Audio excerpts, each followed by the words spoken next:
अशुभ बहू। कौशल्या जी अपने कमरे से बाहर पानी पीने के लिए निकलती है तो देखती है बेटा राहुल सोफे पे सोया हुआ है। अरे इतनी ठंड में अकेले सोया हुआ है बिना रजाई के। वह एक रजाई लेकर आती है और अपने बेटे को उठा देती है और पानी लेकर कमरे में चली जाती है।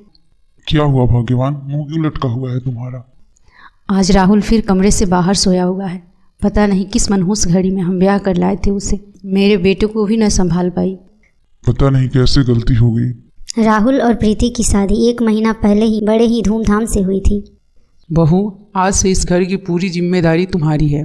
ये लो चाबी, और ध्यान रहे कोई भी मेहमान खाली हाथ न जाने पाए। जी मम्मी जी, आप चिंता मत करिए, मैंने सबके लिए ड्राई फ्रूट्स पैक कर दिए हैं। और ये देखिए, ये बड़ा डिब्बा दीदी के लिए। सौम्या किचन में कुछ काम कर रही थी। उसके कानों में यह आवाज़ सुनाई देती है। सौम्या अपने पापा को चाय देने जाती है। क्या हुआ?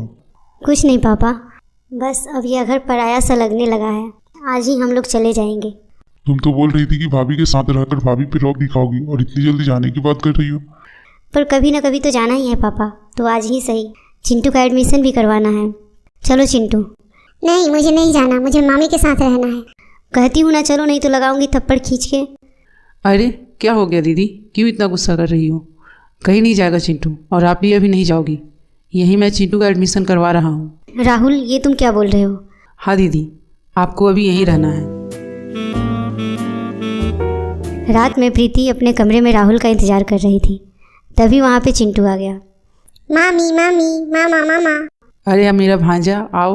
मामा, आज मैं आपके साथ सोऊंगा। हाँ हाँ, मेरा भांजा मेरे साथ ही सोएगा। प्रीति और राहुल के बीच में चिंटू सो जाता है। प्रीति अपना मुंह लटकाकर दूसरी तरफ घूमकर सो जाती है। सुबह में प्रीति किचन में खाना बना रही थी। तभी कौशल्या जी आती हैं। क्या बना रही हो बहू? मम्मी जी, वो मैं मटर पनीर बना रही हूँ। राहुल को पसंद है ना? हाँ हाँ, पसंद तो है, पर वो तुम्हारे हाथ का नहीं खाएगा। उसे तो मेरे हाथ का ही मटर पनीर पसंद है। तुम छोड़ दो, मैं बना दूँगी।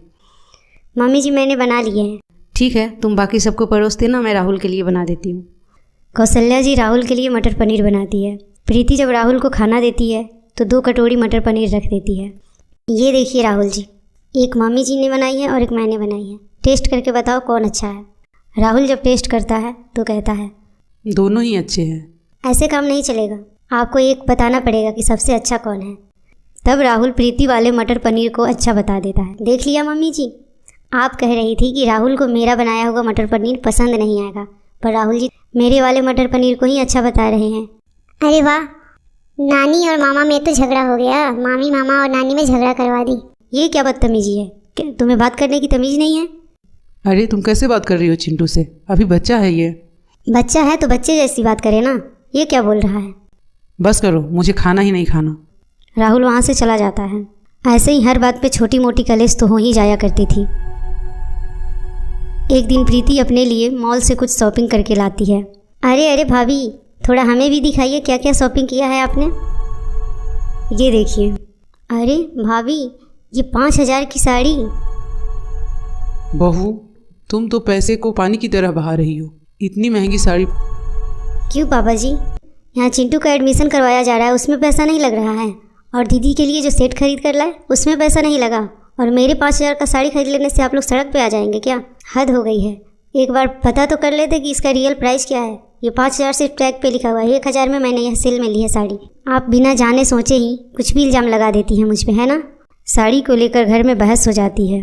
प्रीति अपनी लाई हुई साड़ी अपनी ननद के मुंह पर फेंक देती है और गुस्से से कमरे में चली जाती है। तुम्हारी हिम्मत कैसे हुई मेरी बहन के मुंह पर साड़ी फेंकने की? तुमको अपनी बहन और भांजा से इतना ही प्यार है तो मुझे क्यों ब्याह कर लाए? रहते ना अपने घर वालों के साथ। जब तुम्हें मेरी ज़रूरत ही नहीं है तो क्यों शादी करके लाए? हाँ हाँ भाई, गलती हो गई। अभी भी तुम जा सकती हो। लग तो नहीं रहा है कि हम लोग साथ रह पाएंगे। डाइवर्स तो लेना ही पड़ेगा। कौशल्या जी अपने घर में हो रहे कलेश को देखते हुए उनकी आंखों से आंसू आ जाता है। ताश के पत्तों की तरह उनका घर बिखर रहा था। तभी पड़ोस की कुछ औरतें भी आ जाती हैं। अरे कौशल्या, क्या हो रहा है? तुम्हारे घर में यह शोर शराबे की आवाज़ें क्यों आ रही है? कुछ नहीं दीदी, आइए बैठिए। अरे ये जब से नई बहू आई है, इसके तो लक्षण ही अच्छे नहीं है। रोज रोज तुम्हारे घर से चिल्लम चिल्ली की आवाज़ें आती हैं। तुमने शादी करने में बड़े ही जल्दबाजी कर दी। कितनी अच्छी अच्छी लड़कियां थी और तुम इससे ब्याह कर लाई। पहले तो तुम्हारे घर में कोई भी आवाज़ सुनाई नहीं देती थी, कितने प्यार से रहते थे तुम लोग। पर जब से ये नई बहू आई है, रोज़ कुछ न कुछ आवाज़ें तो बाहर आती ही रहती है। आज मुझसे रहा ना गया तो इसीलिए हम आ गए। अरे मैं तो कहती हूँ कि ये कुलक्षणी है, इससे डाइवोर्स करवा दो और राहुल की दूसरी शादी करवा दो। कुछ देर बाद औरतें चली जाती हैं। कौशल्या जी अपनी बहन को फ़ोन करती है। बताओ कैसे हो, नई बहू कैसी है? क्या बताऊँ जीजी, घर मेरा पूरा बिखर गया है। ऐसा लगता है कि राहुल का डाइवोर्स ही करवाना पड़ेगा। अरे ये क्या बोल रही है? मैंने बहुत से टेढ़ी बहू को भी सीधा किया है। आ रही हूँ मैं कल तुम्हारे घर। अगले दिन सुबह 9 बजे मौसी जी आती है। प्रीति मौसी जी का पैर छूकर प्रणाम करती है और उनके लिए चाय बना कर लाती है और शकुंतला जी से बैठकर अच्छी तरह से बात भी करती है। अरे तुम तो कह रही थी कि मेरी बहू बहुत नक चढ़ी है, लड़ाई करती है, पर ये तो बहुत अच्छी है। अच्छा जीजी, आप 2 दिन रहो ना, आपको सब पता चल जाएगा कैसे बात बात में घर में कलेश मचाती है ये।